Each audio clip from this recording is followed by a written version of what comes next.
Welcome back, welcome back. These are 7 more design predictions that I have for 2025 and years to come. These are things that I am seeing clients request more of, fellow designers incorporating in their projects, and homeowners taking into account in their living spaces or workspaces. So if you're someone who is redoing your house, if you are a fellow interior designer, or just whatever brought you to this page, brought you to this video, and is going to keep you watching this video, you're in the right space because we're going to get down to it. I have 7 of them that we're going to discuss today, and number 6 is one that you've probably seen being debated on social media. People are going crazy about it, so make sure that you stay watching and we'll get through all 7 of them. All right, so my first prediction is soft brutalism. So brutalism is evolving from its typical cold and industrial aesthetics to designers using more organic or nature-inspired like elements to warm it up a bit. So this looks like textured concretes meeting softer and more curved furniture, or plastered walls in neutral and softer tones versus the typical stark, cold, gray colors and palettes that brutalism is typically known for. I'm seeing more of the use of statement lighting in very raw and monolithic type shapes. However, they're using them with more raw and organic materials like alabaster or even onyx. So my prediction is that homeowners and designers are wanting to make brutalism a bit more livable. They are really blending a lot of the architectural drama of the raw materials, but they're doing it in an effortless and comfort-inducing sense as well. So my design prediction number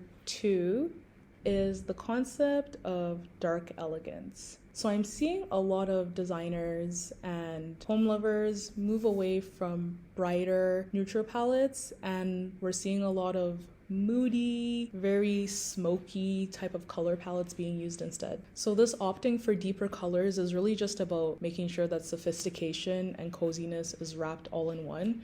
And that's not something that you always get when you're using brighter neutrals. So why I call it dark elegance is because as we're embracing those deeper, moodier color palettes, we are combining them with richer textures such as marble, hand-carved wood, and limestone. Together, these are creating very sophisticated and calming spaces. And this can be shown with the absolute virality of Pantone announcing their color of the year as Mocha Mousse. That spread like wildfire. The designers were going crazy. The home lovers were going crazy. So people are really looking forward to be using colors like Mocha Mousse and pairing them with a beautiful travertine or limestone that is darker but still has that richness and texture. So my design prediction number 3 is raw luxury.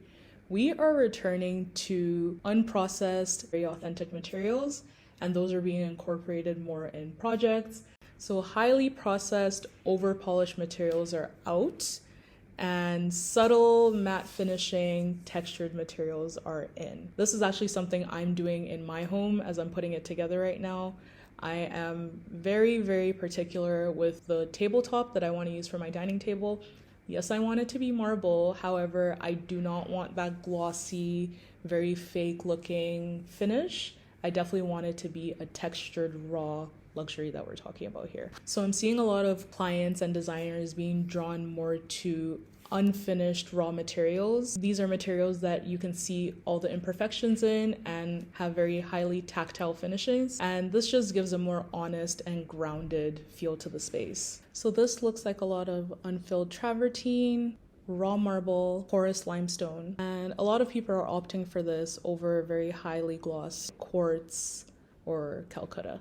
This also looks like a lot of hand-woven textiles, a lot of materials that have irregularities. This looks like unfinished or lime-washed wood that have a lot of knots or graining. This even looks like hand-shaped furniture, which has a lot of sculptural imperfections that are noticeable. So I predict that raw luxury is going to be very, very, very popular in the coming years. And this is because I'm seeing high-end design shift more towards authenticity, craftsmanship, and a connection to the earth. Clients and designers are having a big rejection towards soulless mass production and overconsumption. My design prediction number 4 is Neo Deco, the return of Art Deco in the 2025 version. So Art Deco is making a huge comeback. I'm seeing this sweeping the design world, and it's coming back but with a fresher and more minimal approach. So I'm seeing a lot of sculptural furniture with very bold and sweeping movements. I'm seeing the use of a lot of high contrast materials, like using black and white or using marble and velvet with chrome. I'm seeing the use of symmetry and a lot of geometric motifs, but they are being reinterpreted in a modern way. Of course, the over-the-top, glamorous statement lighting, that's making a huge comeback. And this looks like tiered chandeliers and even fluted glass sconces. So Neo-Deco is a movement that is blending the nostalgia of Art Deco with the future. Neo-Deco is making sure to bring back drama and personality to interiors, especially after a long period where we were only focused on minimalism, only focused on Scandi and very neutral palettes. This is bringing character back to our homes. So my 2025 design prediction number 5 is something that I'm just seeing being taken through from year after year, from 2020 to 2021, 2022, and onwards. And this is nature-inspired design, biophilic design. This is here to stay. This isn't going anywhere. People definitely want to feel more of that organic, natural feel within their spaces. And they're using plants, live plants, not just fake plants like this one, but live plants to incorporate and achieve that. But biophilic design is definitely evolving, and it's now about an even deeper integration with nature through textured stones, earthy tones, and sustainable materials. So biophilic is no longer just about houseplants, and it's all about designing homes that really feel connected to nature. My design prediction number 6 is the mood-lit home. So you've heard all about this on social media, big light versus little light, which one is better? Obviously the little light.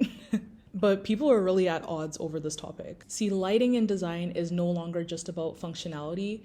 It's really becoming an art form and a way for people to set an emotional tone inside their homes. This looks like more of the use of dimmable, warm-toned LED bulbs. These warm-toned LEDs really mimic the look of candlelight. This also looks like hidden, recessed track lights that give a really ethereal glow in your space. This looks like layered lighting, so the use of task, ambient, and accent lights. And these are all combined in a strategic manner. Whether you want to use a task light, for example, in your bedroom, the side lights to read your books, the ambient light, which is the overall lighting to make sure that you're waking up rejuvenated and focused for the day. And then you have your accent lights, wall sconces that just add a soft and cozy feel to the space. This also looks like colored lighting. So you see 3000K, or 3500K. Colored lighting is very critical for that emotional impact. So you definitely want to use a 3000K light that mimics warmer, softer tone lightings. This can be for your evening time. And then lights that are like a 4000 to 5000K setting. These are more of your cooler tones, more for daylight, more for your kitchens. But your 3000Ks would be more for your bedrooms, for your living spaces and evening time. So lighting is one of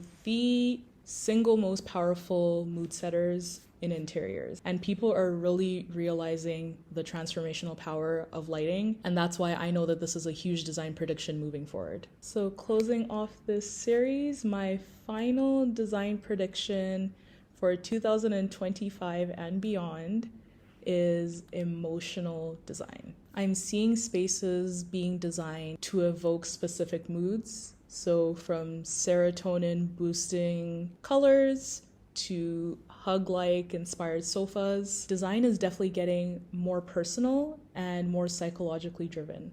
Your home should make you feel something, and this is what people are craving, this is what clients are asking more of, and this is what I'm seeing fellow designers incorporate in their projects. So, which one of these predictions is your favorite? Which one are you the most excited about? Which one are you not agreeing with? Make sure that you let me know in the comments. And if you haven't seen part 1 yet, make sure that you go check that out. If you want to learn even more about design, if you want to learn how to be intentional with interior design, and if you want to learn how to create a sensory home, a home that caters to your overall well-being, make sure you check out the blog where I release new articles weekly.